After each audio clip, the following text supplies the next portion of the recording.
Superior, I said, never gives up her dead when the gales of November come early. Gordon Lightfoot, 1976. You knew that oceans are horrifying. Everything about them screams at humanity to stay away. Water that will kill you if you drink it. Fish that can harm you just by a touch of their venomous fins. Apex predators that are older than the trees themselves. Throughout human history, we've attributed gods and spirits to the ocean. Chaotic gods and monsters that stir the waters and cause sailors to find their watery end. Rightfully, we're scared of the ocean. The Great Lakes, however, are deceitful. The water is refreshing to the body and safe to drink, and the fish are good for food. You knew that the Great Lakes of North America aren't your typical swimming hole, where the deepest parts are in the double digits in measurements. The same waves that bring fresh water and life also drag you down to the floor and betray you. Lake Superior, the largest freshwater lake by area and third largest by volume, is a borderline freshwater ocean. Its cold fathoms have claimed the souls of countless people.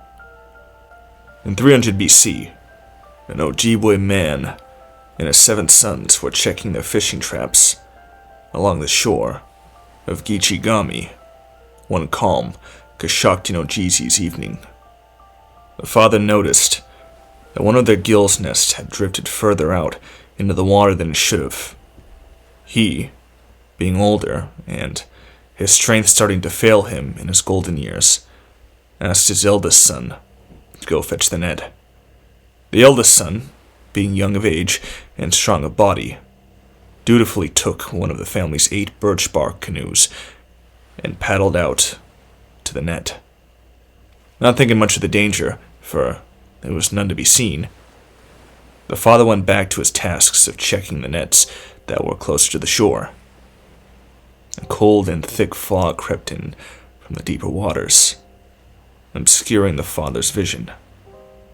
After a while of collecting various fish and sorting them into different baskets, the father noticed his eldest had yet to return. Filled with concern for his eldest and optimism that perhaps the net was too heavy with fish for one man to gather, the father sent his second-born to go and assist the eldest. This time, the father watched carefully as the second-born paddled out to the net. He watched as the second-born bobbed up and down on the unseasonably gentle waves, and as he blinked to clear his drying eyes, the second-born was gone. The father, now panicking, sent all but his youngest son, who was a mere 12 years old. The father and the youngest brother watched as one by one, every last one of his sons disappeared into the mist. After a few moments of silent watching, the father told his youngest to row back to shore. "Go to the shore with the fish," he instructed in a whisper. The father, only once certain his youngest was safely under the shore, paddled his way out into the fog. As he rowed, he came across each of the birch bark canoes. He inspected them as he paddled fast. Each and every one of them were void of their rowers. The only evidence of his son's presence were their oars and the fish baskets, now completely empty. From the shore, the youngest son watched as the father vanished into the mist. From the fog, he heard the gentle paddling turn into frantic splashing. He called out to the father, but the father demanded, through gasping breaths, that he stay on the shore. The youngest waited until the sun had set and the moon had begun its nightly watch for his family to return. Just as he had given in to the idea that they were, in fact, gone, he saw the 7 missing canoes come back towards the shore. "Fathers, brothers," he called from the shore. But he was given no answer in return. The canoes washed up on the sand, empty other than the vacant fish baskets and oars. As the youngest began to weep, he heard a gentle whisper from the waters. 7 souls for the mist. 7 souls for the sunken ones. The youngest son returned to his people empty-handed. When they asked where his brothers and fathers were, his only reply was 7 souls for the mist, 7 souls for the sunken ones. In 1096 AD, a Nordic chief and his 7 surviving sailors spent the summer months building a new ship with which to cross what he believed was the final stretch to the edge of the world. The chief desired to set sail as soon as possible, for the icy wind of Freyr or Frost Month, had already begun to frost their breath to their beards. The ship's architect pleaded with the chief that they ought to weather the winter first, but the chief would hear none of it. Those of whom they left behind in Greenland jeered at them, saying that they would never find the edge. The chief was determined to prove them all wrong. After several days and nights of studying and surveying the waters of the freshwater sea, the chief declared that it was best to leave in the evening. He noticed that a calm eased over the waters in the evening and made for ideal rowing conditions. The architect made one final inspection on the ship. He made sure that the pitch was applied in its proper thickness, that the sail seams were adequately stitched, and that the oars were all of equal length and sturdiness. The chief led his 7 sailors in one final prayer to Njord for safe passage, and then set sail to the edge of the world. At first, the intrepid 7 were making great headway. The fresh sea was still under the full moon.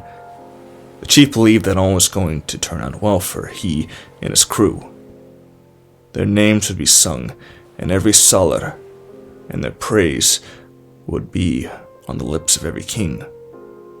The chief and his 7 sailors would become gods in the eyes of their peers. Then, a fog rolled in, all about them. The chief held his fists up to signal their stop. He was an aged man, full of wisdom and understanding. Upon the biting wind, whispers began to dance in their ears. Whispers in a tongue that was unfamiliar to them. Although they had no understanding of the words, they knew that it was full of terror. An older voice called out to the several youthful voices, beckoning them to return. As they drifted gently forward, for although they had finished their rowing, some unseen force drew them ever nearer.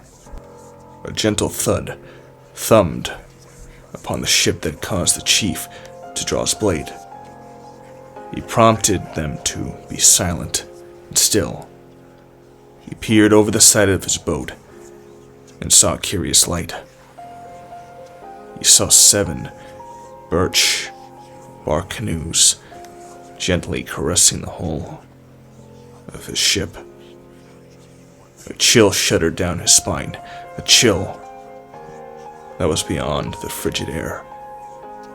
Once the ship had ceased its procession, the chief signaled to the sailors to ready themselves for a fight. But the fight never came. The ship began to swirl around as though it were caught in a whirlwind. Though gentle as as if a mother were trying to coax her infant to rest. The chief braced himself and turned to his sailors. But what he saw were 7 empty seats where they once were. Then he heard them, whispers in his own native tongue. 7 souls for the mist. 7 souls for the sunken ones. When the ship had steadied and fog crawled back into the deep, the chief discovered that he and his ship were settled ashore. He didn't feel the ship's return, and they had to have been quite deep into the fresh sea.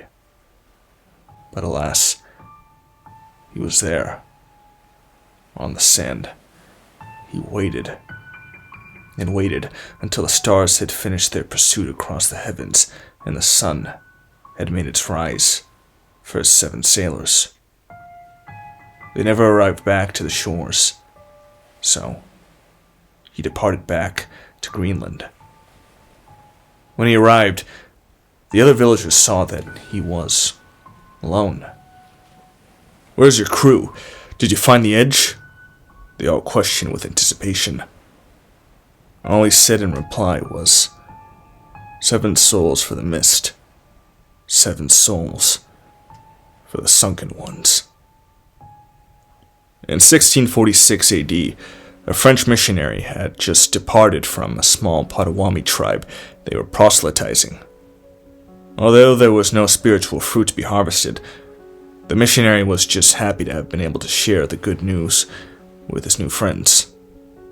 The missionary knew that he had a journey of considerable length back east to his parish, and the gales of November had come early this year. So on an early morning, he bid farewell to his friends who gave him food for his 2-day trip and set off towards his home. All he had to do was follow the coast of Le Lac Superior, and he would soon be in the warm embrace of his hearth.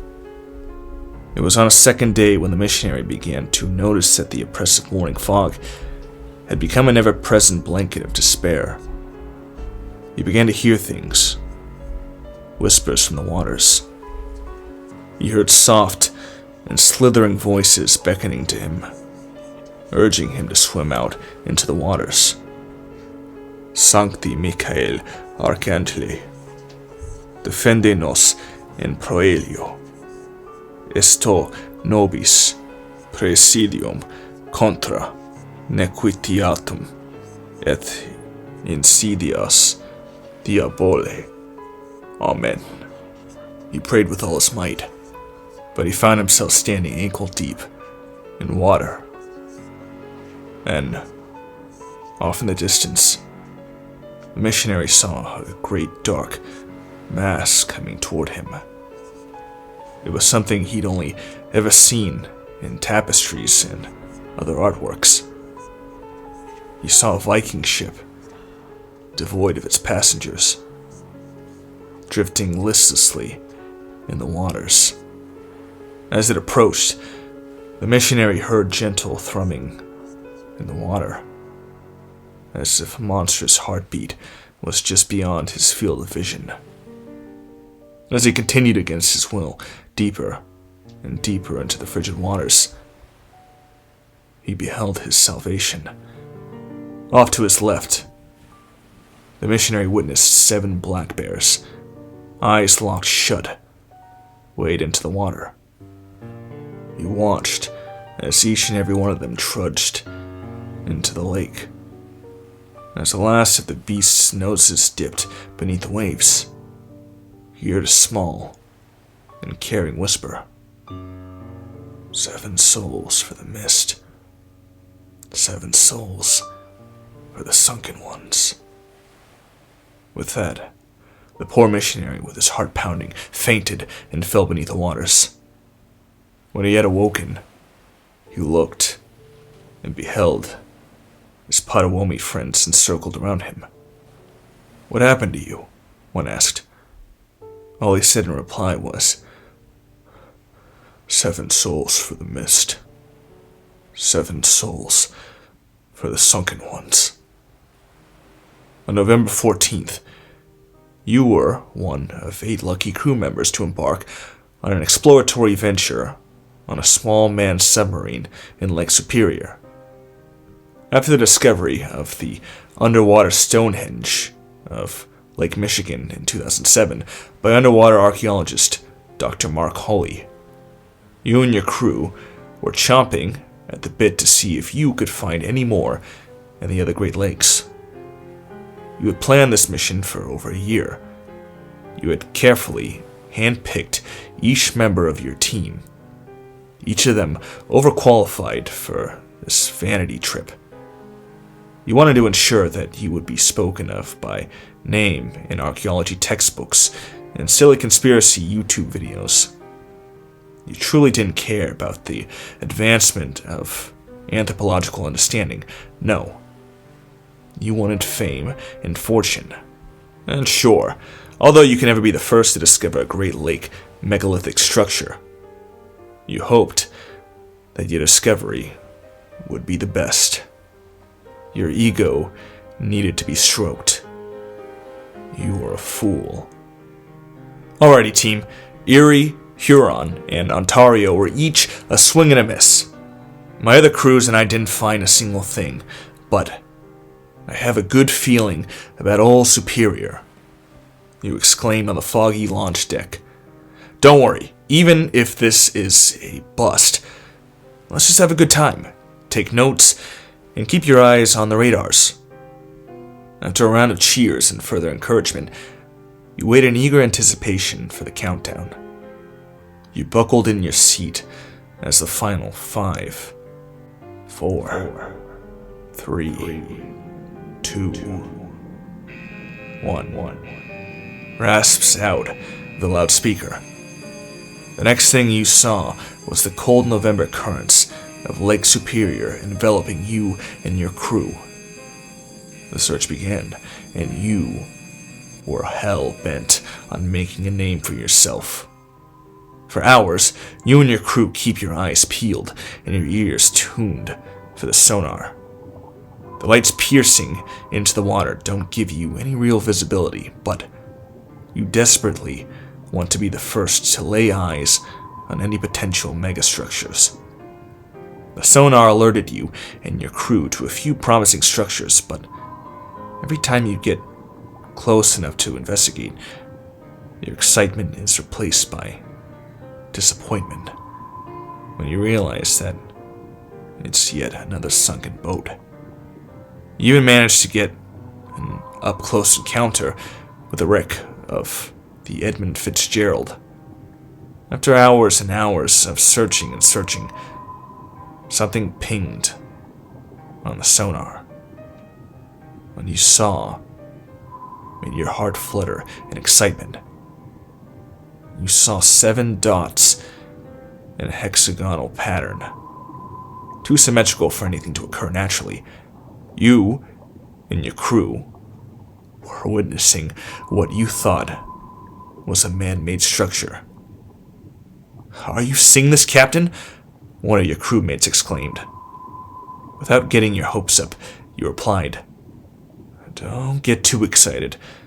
Hexagonal patterns are one of nature's most common.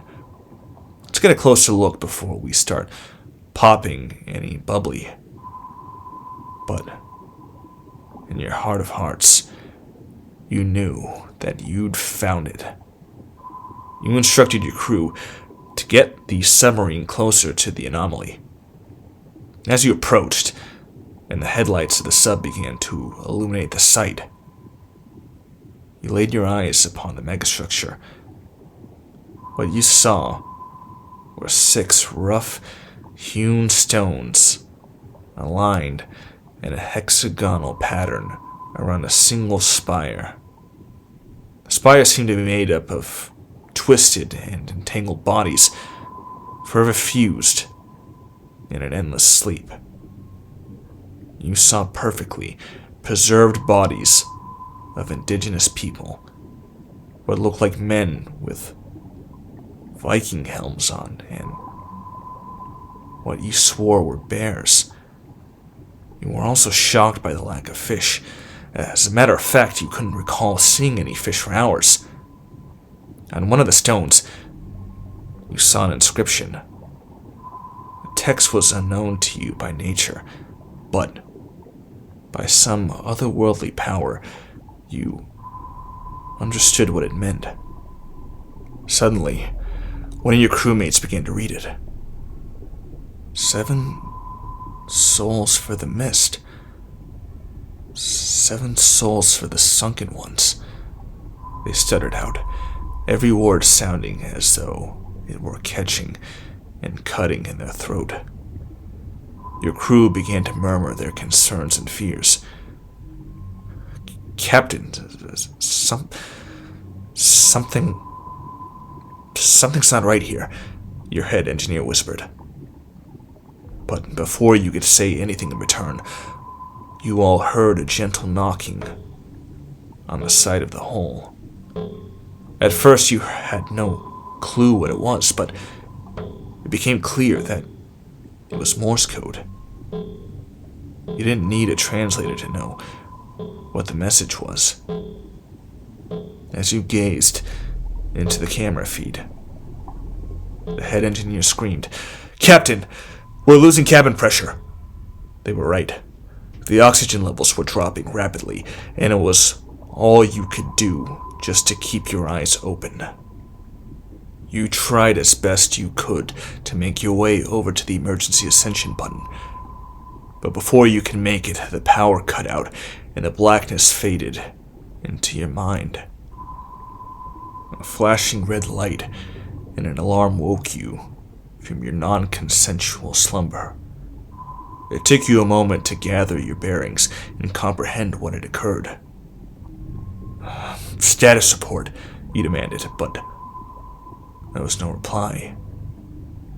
You'd assumed all your crew was still blacked out from the anomalous event.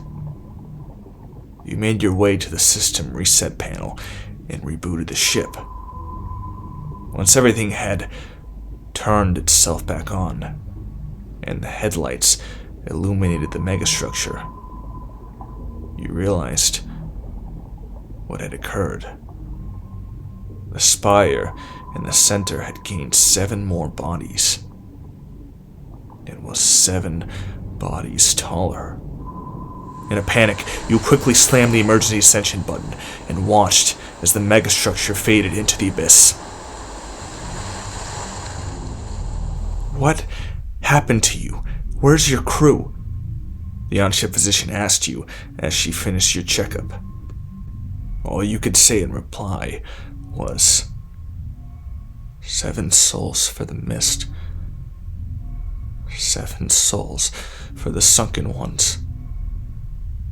Although you never fully comprehended the events that transpired, you knew that the spire was growing. Who or what are the sunken ones? You never did find out. You didn't know what would happen once it breached the surface. All you could hope for was that you'd be long dead by the time that happened.